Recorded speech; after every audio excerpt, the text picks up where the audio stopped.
Hello and welcome. My name is Alan and we are back with more members of the 118th Congress. Today was meant to be Wednesday's video, but anyhow. Today we are looking at Representative Juan Vargas. He is the representative of the 52nd District of California, which represents Chula Vista and is just south of San Diego. He is a Democrat. And before he took office, he was preceded in office by Bob Filner. Now, let's go ahead and take a look at who he is as an individual. He was born in National City, California on March the 7th, 1961. Earned a Bachelor of Arts from the University of San Diego in San Diego, California in 1983. Earned a Master's of Arts from Fordham University in Bronx, New York in 1987. And earned a I believe a Juris Doctorate from Harvard University, Cambridge, Massachusetts in 1991. He has been a lawyer, a business executive, member of the San Diego, California City Council 1993 to 2000, member of the California State Assembly 2000 to 2006, member of the California State Senate 2010 to 2012, had an unsuccessful candidacy for nomination to the 103rd Congress in 1993 and to the 105th Congress in 1996 and 110th Congress in 2006 before being elected as a Democrat to the 113th and 5 following Congresses. So he is in term 6. Now, let's go ahead and look at the committees he is on. He is on the Committee on Financial Services, of which he's on the Subcommittee on Capital Markets, the Subcommittee on Financial Institutions and Monetary Policy, and the Subcommittee on National Security, Illicit Finance, and International Financial Institutions. Now, let's go ahead and look at his top 5 industry donors over his career. At the top, insurance, who altogether have donated $920,581. Next is real estate, who altogether have donated $611,202. Next is securities and investment, who have donated $551,317. Next is pro-Israel groups, who have donated $295,102. And fifth is commercial banks, who altogether have donated $264,709. Now, let's go ahead and look at his top 5 individual donors and contributors over his career.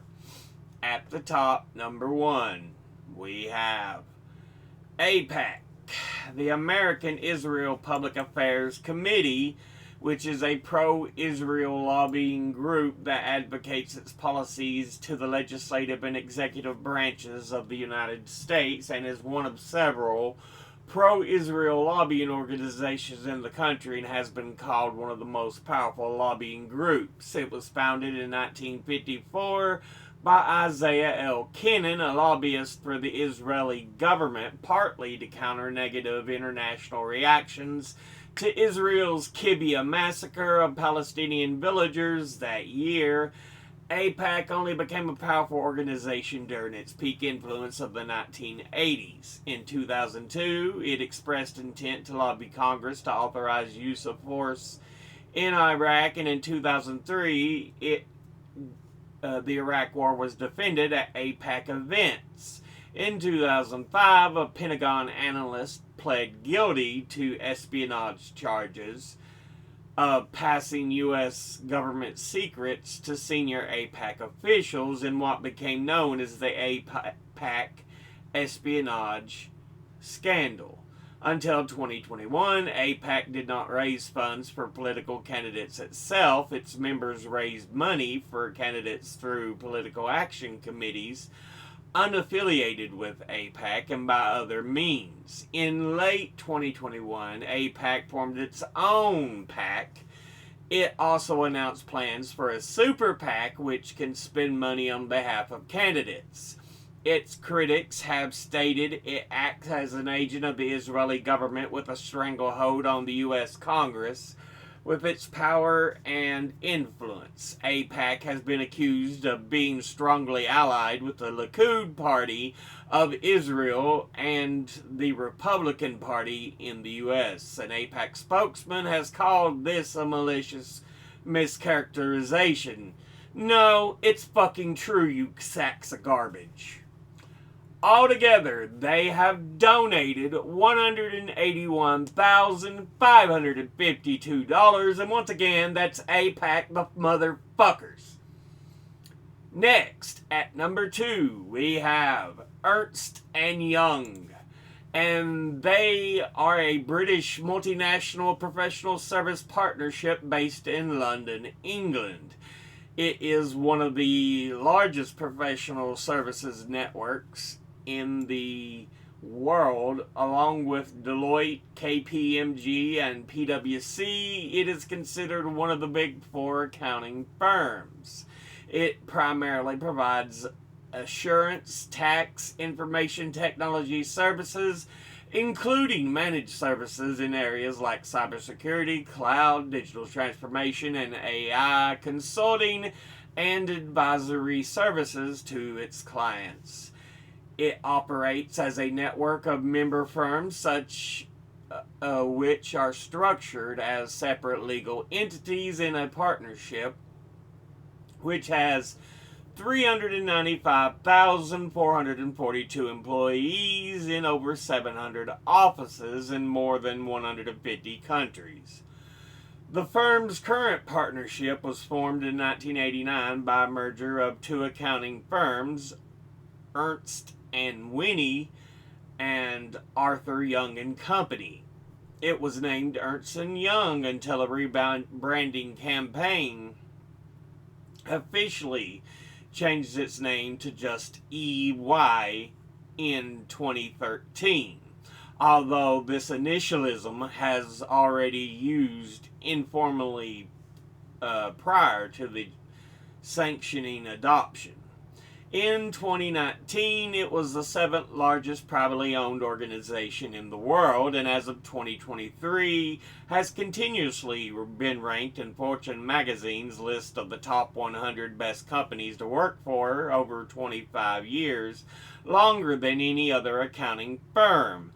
The firm has, however, repeatedly come under scrutiny for systemic issues in their training, hiring, and work culture. Altogether, they have donated $71,100, and once again, that's Ernst & Young. Next, at number 3, we have the National Association of Realtors, and they are an American trade association for those who work in the real estate industry that, as of December 2023, had 1.5 million members, making it the largest trade association in the U.S., including its own institutes, societies, and councils involved in all aspects of the residential and commercial real estate industries, and the organization holds a U.S. trademark over the term realtor and also functions as a self-regulatory organization for real estate brokerage. The organization is headquartered in Chicago and was founded in 1907. Altogether, it has donated $68,500, and once again, that's the National Association of Realtors. Next, at number 4, we have the American Bankers Association. And it is an American trade association for the U.S. banking industry founded in 1875 that lobbies for banks of all sizes and bank charters, including community banks, regional and money center banks, federal savings associations, mutual savings banks, and trust companies. The average member bank has approximately $250 million in assets, and the ABA is the largest financial trade group in the U.S. The group offers training, certification, news, research, advocacy, and community for bankers and members of the financial services in America, and publishes the American Bankers Association Banking Journal. Altogether, it has donated $66,500, and once again, that's the American Bankers Association. Finally, in fifth, we have the Machinists and Aerospace Workers Union, its full name being the International Association of Machinists and Aerospace Workers. It is an AFL-CIO CLC trade union representing approximately 646,933 workers as of 2006, and more than 200 industries, with most of its membership in the U.S. and Canada. It was founded in 1888. Altogether, it has donated $65,000, and once again, that's the Machinist Aerospace Workers Union. Now let's look at his donors at a glance. Industry-wise, insurance, real estate, securities and investment.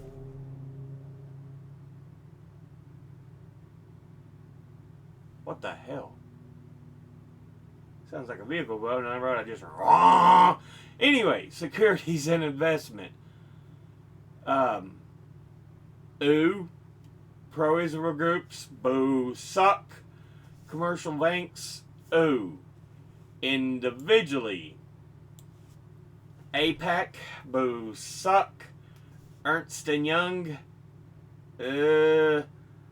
National Association of Realtors, okay. American Bankers Association, okay. Machinist Aerospace Workers Union, absolutely wonderful. I like that you've got lobbies and trade unions, but two of the three you have are two of the worst to have. Ernst & Young, this giant-ass corporation, and of course APAC, the demonic evil of fucking donors. Dude, your donors are atrocious. You need to fix that shit. But this is a look at Representative Juan Vargas, who is the representative for the 52nd District of California. As always, educate thyself. Think, read, study, learn. Someone tells you something you have trouble believing, ask them to cite their sources. I'll be putting my links and sources in the description box below the video. Thank you all for watching. I'll see you all in the next one. Until then, later.